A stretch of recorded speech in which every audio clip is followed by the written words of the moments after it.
আজ চলে গিয়েছিলাম সুলতান ডাইনে। টেবিল দখল করে বসে সবাই মিলে সিদ্ধান্ত নিলাম কাচ্চি খাবো এবং অর্ডার দিলাম কাচ্চি। আলিফ ভাইয়া বুঝিয়ে দিল হোটেল বয়কে কি কি আনতে হবে সবকিছু।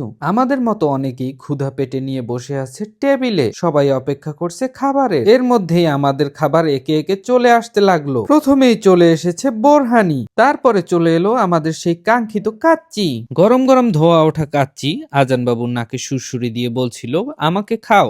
আজান বাবুকে কেউ খাবার না দেওয়ার কারণে সে একা একা শশা নিয়ে খাচ্ছে। আর এদিকে ফোনের মধ্যে ডুবেছিল তাকরার ভাই, পাশে ছিল ভাইয়া আর এক পাশে আমি। যেহেতু সবাই ক্ষুধা পেটে বসে আছি তাই দ্রুত এই খাবারগুলো সার্ভ করে দিলাম আমি। সুযোগ বুঝে নিজের জন্য নিয়ে নিলাম জালি কাবাব ও কাচ্চি, সাথে ছিল বোরহানি। খাবার খেতে খেতে আজান বাবু বলে ফেললো গুড গুড, অনেক মজা। এদিকে তাকরার ভাই খাবার খাচ্ছিল আর সাথে সাথে ব্যাখ্যা করছিল খাবারের মান কেমন এবং কেমন লাগছে তার কাছে। খাওয়া দাওয়া শেষ করে সবাই মিলে একসাথে বেরিয়ে গেলাম বাসার উদ্দেশ্যে এবং তাকরার ভাই দেখিয়ে দিল ভিক্টরি।